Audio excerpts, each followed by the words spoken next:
a song for you.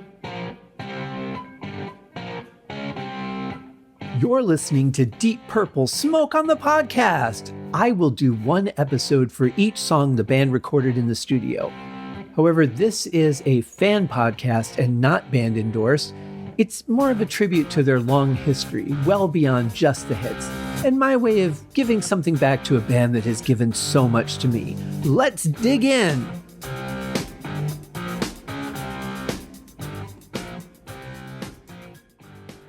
Hello and welcome to another episode of Deep Purple Smoke on the Podcast. I am your host, Scott Haskin, and this is season 27, episode 6, covering the song Sacred Land from the brand new album Splat.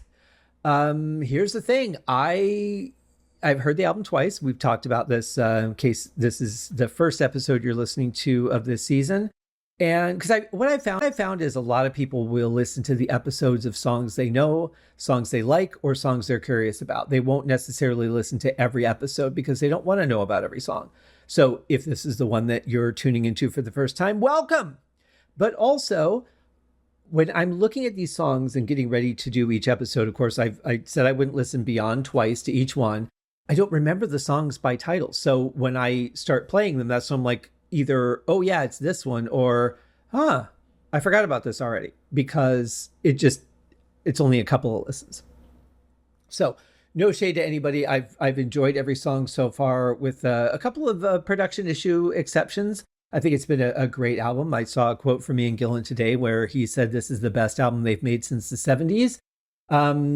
It's still early. I could feel very differently about it. I don't think I'm getting that experience just yet, but that's okay because this is a very individual thing.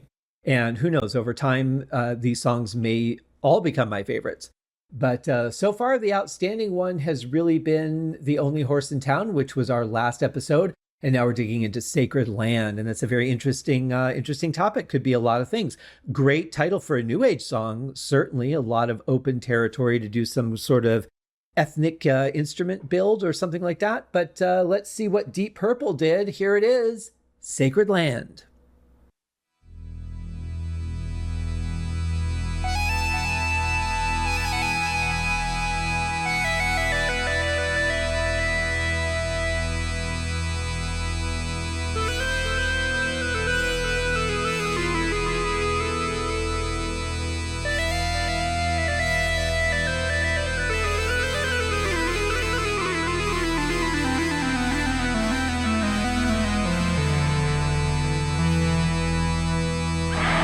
I think it's safe to say my buddy Tony Carey would be a fan of that intro. That felt very Rising-like.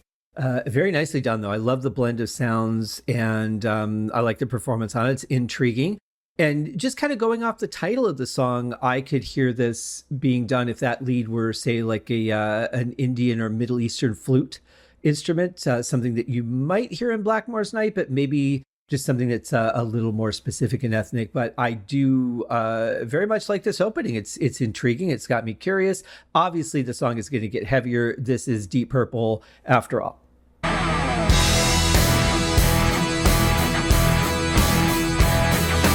pushed into the mist and saw two northern craggy men. They were battle-scarred and weary. They'll never fight again. Once drawn some Highland lords, they've done with all the feuding and put away their swords. I really like the fact that they stayed on that note the whole time. We get that little burst from Simon in there, which is nice. It gives me hope that we're going to get a little bit of build in the next verse, perhaps. I really dig that, though. Just the feel of the song. It's got a real intensity to it. That is just a hard bump. Really cool.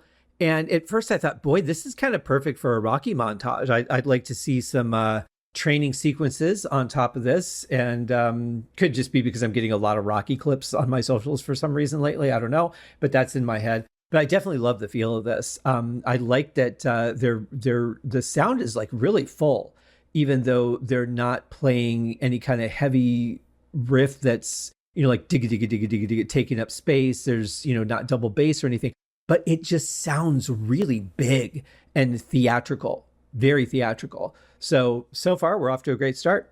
A holy stone, a secret land, a legend in the glen of Craig and Turk.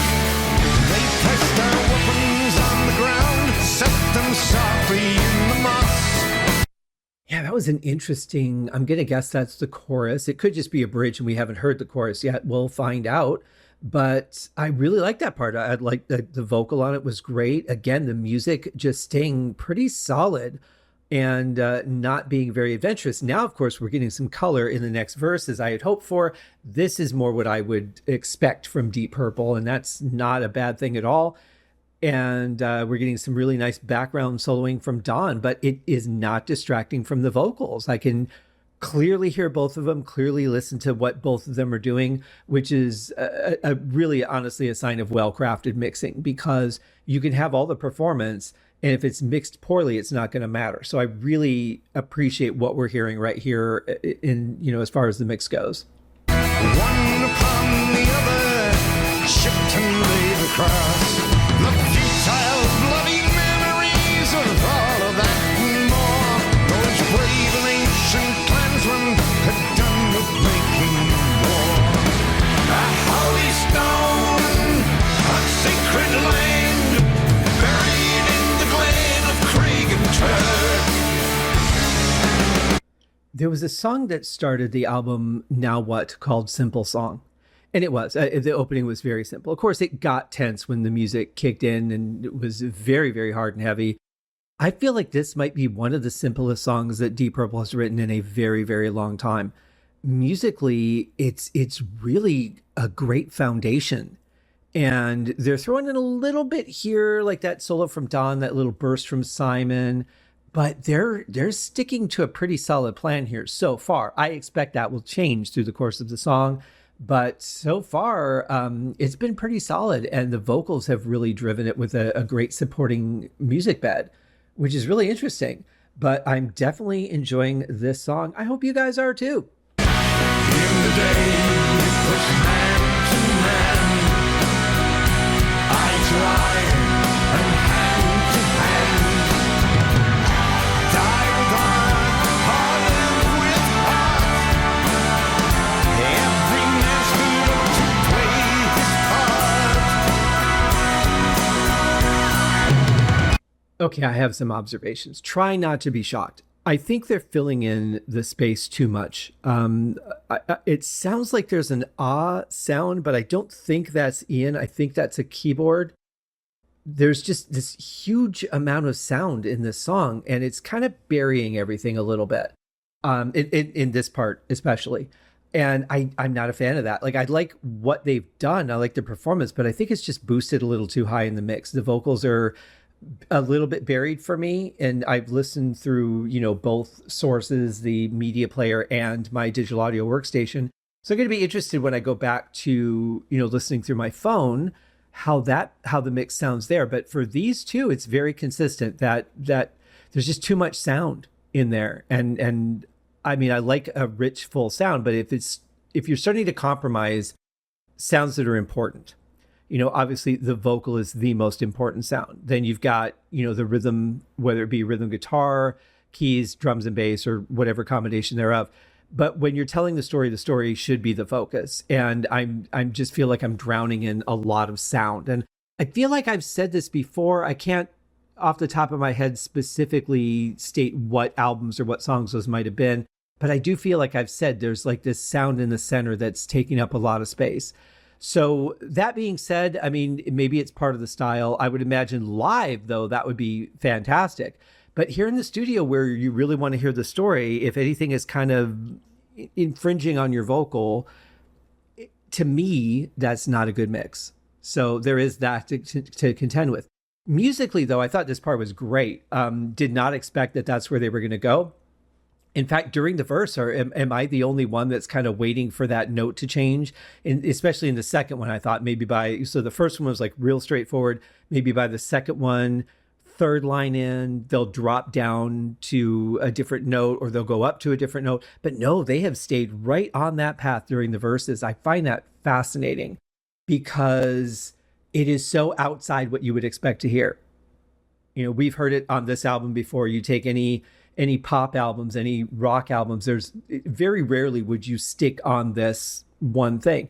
And the only song that's immediately coming to mind, and I'm not sure, I'd have to check it, but would be Nervous from Ian Gillan on the album. Oh my God, I can picture it.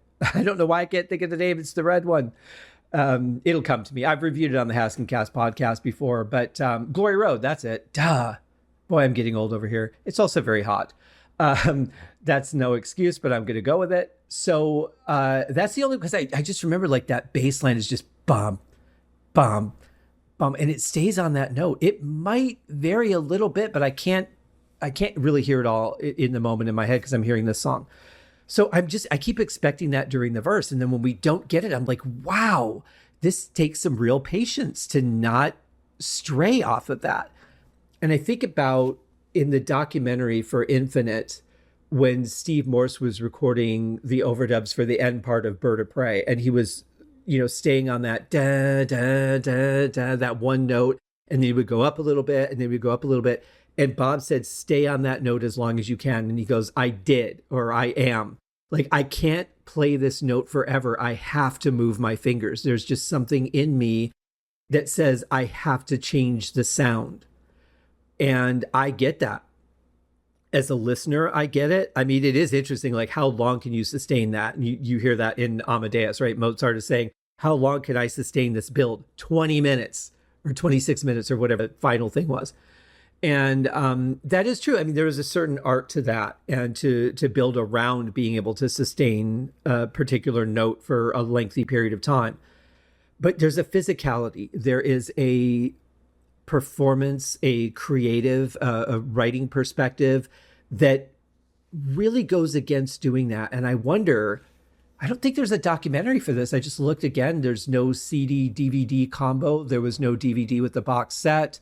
So I don't know if they're going to release it later. It's because normally that's part of the box set and a DVD CD combo option right from the start. So things are, but instead they offered a cassette and a reel-to-reel and $1,000 record player. I don't understand the marketing on this one, but okay, maybe I hope they're successful in all of that. It's pretty risky if you ask me, but it really, I would think, and this is why I brought up the documentaries, because I would love to see the conversation about how to arrange this song and why we're not going to change the note. And is this really interesting, or is it really hard to not move your fingers on that fretboard, not move a third up on the keyboard, or, you know, like that is a physical challenge for musicians, especially guys who are used to playing some technical stuff, which they are in this band. So I'm really fascinated by this song, and I would love to. I have not read any of the articles or anything on this, really any of the interviews. There were just a couple of really short snippets about the band and not about any of the songs, and I watched those. But that was it. So I know that there's a song-by-song Ian Gillan interview, and there's a song-by-song Don Airey interview. I suspect there will probably be at least a Roger, if not a Simon or Ian Pace. But I have not watched them yet, so I don't know what's behind the songs. I'm really just trying to take the song and what I'm being presented and looking at that without all the rest of the stuff that comes with it. So it's as pure of a review as it can be. But God, I really kind of want to know, and I hope that they talk about this in one of those interviews, because this is very out of the norm. And it's not like Deep Purple, you know, isn't experimental or pushing boundaries, but boy, I would not have expected this. It's absolutely fascinating.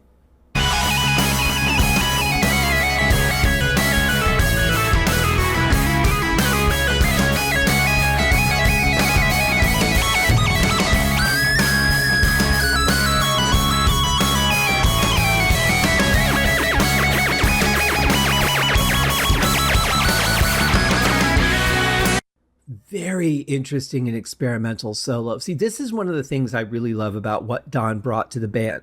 John Lord used synthesizers. There's no doubt about that. I mean, you listen to songs like A200, some stuff on Burn. Then you get to Stormbringer, and he's really back to kind of the piano, electric piano, organ. But he has experimented with synthesizers. Like he said, it's not a main instrument for him, but he has. But what Don has done Don's sound is so different. He'll play the Hammond, he'll integrate that because that is part of the stamp of the band, and I can appreciate that. He likes piano. We hear a lot of piano solos and backing tracks, which is great. Not my favorite instrument, but that's okay. And then, but this kind of stuff, this is where he's really kind of on fire. Such an interesting choice of phrasings. And I honestly feel like with him being the performer that he is, much like I've said about Simon, like he walked in, this is what he played, that was that. It could be planned note for note. He could have written down music on staff paper and said, I want to play it exactly this way. I have no idea. But it feels very much just in the moment. And that's one of the things that's great about seeing these guys live is that they do not stick to these solos. They play, they might play some elements of it or certain phrases that are part of it. And that's fine. Some of those are cues for other band members to come in with their part or for everybody to get ready for a transition. But they can also just let that keep playing too if they want to. And that's the beauty of the spontaneity of a Deep Purple live performance. So here we get a great solo. You go see this song if they play it on stage, and you will probably get a completely different solo every night. And that's what I love. I think there's something, if you're a band who has a hit song and you're out on the road and the fans love it, you might have to play that pretty much exactly. I would expect Africa by Toto. You would pretty much play that on the spot unless you're going to do something extended. Like you're playing all the notes. But with a band like Deep Purple, they could just do whatever they want, and they can extend a song, they can cut back on a song, different solos, they could put inflections of the original solo. I mean, there's just so much that you can do with it. I think that that's what they talk about when they say it's very dangerous to be on a Deep Purple stage. Glenn has said that. Ian Gillan has said we're fairly spontaneous on stage. And I think that's the thing. It's very easy to just become formulaic. Here's how the song goes. Let's just go play it. It'll be a little faster. Maybe we'll try it a little slower and just see what works with the crowd. But we're pretty much playing the song on the album. I feel like we get a percentage of that from Deep Purple, but I also feel like there's room for just about anything to go anywhere. And that's part of what makes seeing them live so exciting. So for those of you who are about to see them for the first time on this tour, you guys are in for a treat. Let's get back to our song.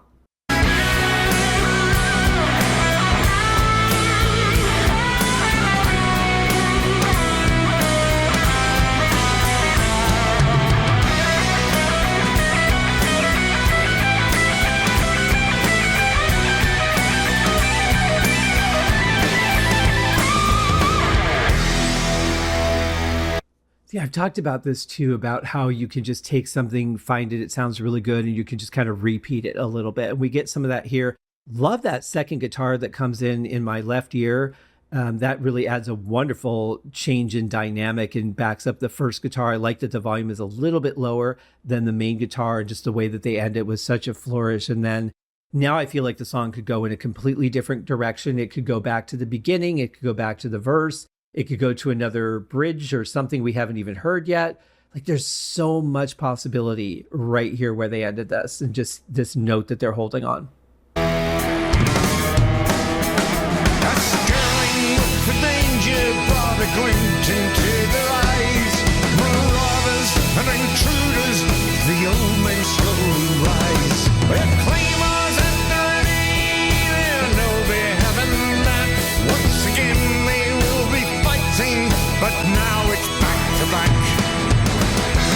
So it sounds like they added a keyboard sound that's just like one solid chord that's being played behind everything else. And here is very much in contrast to that bridge I was talking about earlier, where I felt there was just like this humongous amount of sound, is that you can have that constant and blend it in a way that is there. You feel the impact of it, but it doesn't distract from everything else. It's not over the vocal. It's just very much a little sheen underneath of it. Like if you imagine when you see those time-lapse videos from up on top of a mountain and you see just like this little blanket of cloud roll in, which it looks like it's on the ground, but of course, you're on top of a mountain, so it's just below you. But I feel like that's what it should be. It shouldn't be taking away from the view of what's on top, but it should have its presence made. And I think the way that they mixed this verse here is absolutely perfect. That's the kind of thing I want it to be through the whole song. Unless you're specifically trying to sweep me away with something, which would be more of an effect. This is how the music should be layered. Everything cuts through. I like that lead that Don's playing behind the vocals too, and I'm trying to figure out why it feels Indian to me. And by Indian, I think I want to say more Native American Indian than like Middle Eastern Indian, because it doesn't have that vibe to it. There's just something about it, and I can't for the life of me put my finger on exactly how to explain it to myself, let alone you. But there's something about that. Maybe it reminds me of something that I'm just not connecting with in the moment, something else I've seen that had a similar feeling that was related to Native American Indians. Also, that you've got the title, the title being Sacred Land, that might also be putting something into my head about that. It's really hard to say, but whatever it is, I'm digging the sound of it. I think it sounds really good. The performance is great. Don, he knows the difference between playing fast, like a shredder keyboardist, and just playing something that has a feel to it, a tone, a mood. He is so good at finding the line between those two things. And I really like what we're hearing here. I love the addition of that. I'm glad he didn't do it in the first verse, because that added a nice build. So first verse was straightforward. Second verse, we had that added from, that lead added from Don. Third verse, we're getting this other, keyboard tone underneath of all of that with that performance. I don't know if the performance was absolutely the same or if he played a little differently, because this is only the third time I've heard this song, so I don't know it that well. But I am very happy with what I'm hearing here. This is just a great song. Back to back, that holy stone, on sacred land, forever in the glade of Craig and Turk.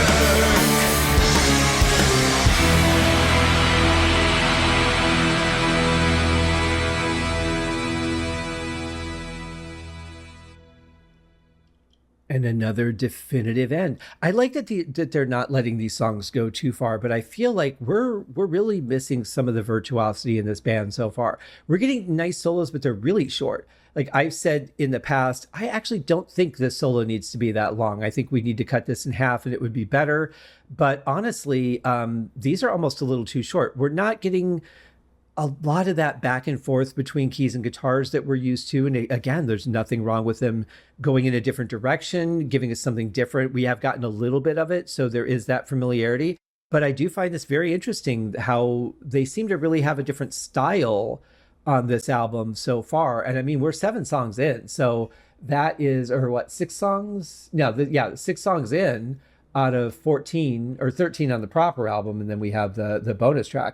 So, I mean, we're almost halfway through, and it really does feel like a band with a different kind of refined vision, almost like they got a different producer who came in and said, all right, I like what you guys are doing. I want to do something a little bit different on this album. I want this album to have a flavor all of its own. And I mean, I don't know if that was a strategy going in. Maybe they did sit down and say, we've done all these albums. Even when they were like, now what, which was where that title came from, like, what more can we do? There may be let's challenge ourselves. Bob Ezrin is always good for throwing out a challenge. That's where we got Weirdistan. But I don't know. I just find it fascinating because it's so consistent on this album. We're getting those touches of the band that we know, but we're also getting I feel like a new look at this band. So I don't know. I don't know what you guys think. Hopefully, at the end of the day, you're enjoying the music, which by far is the most important thing. I could talk about the strategies. I could talk about the structure, what I'm hearing, what's normal, what's abnormal, what I expect, what shocked me, all that kind of stuff. But at the end of the day, the only thing that matters is, are you enjoying the music? And what are these robots all about? I don't know. I did enjoy opening the picture discs yesterday because it finally arrived yesterday. And I think my favorite side of the 4 is just the one with the horse on it. I love that drawing of the horse. I think that's great. But they really did a beautiful job with the picture discs, and I enjoy having that in my collection.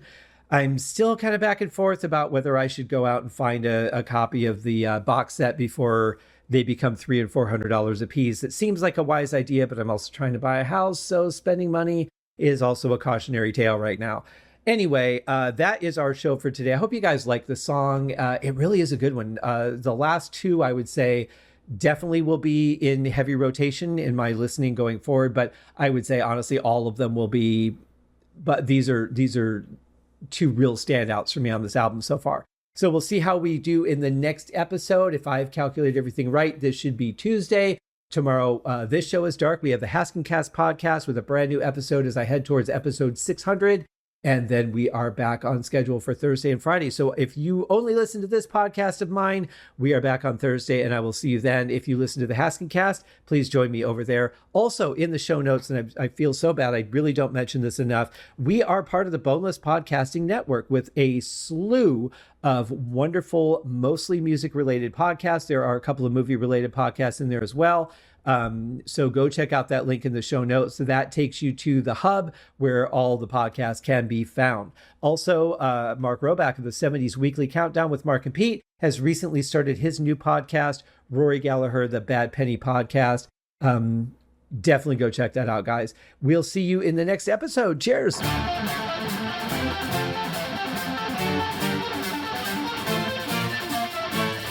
Thanks for listening to Deep Purple Smoke on the Podcast, a tour of the entire Deep Purple studio recordings. Please remember to give the show a rating on Apple Podcasts or wherever you're listening. Leave a comment and tell your friends. I also have a Patreon set up if you'd like to support the show. You can also write to me at smokeonthepodcast@gmail.com. I hope you enjoyed the episode and thanks for listening.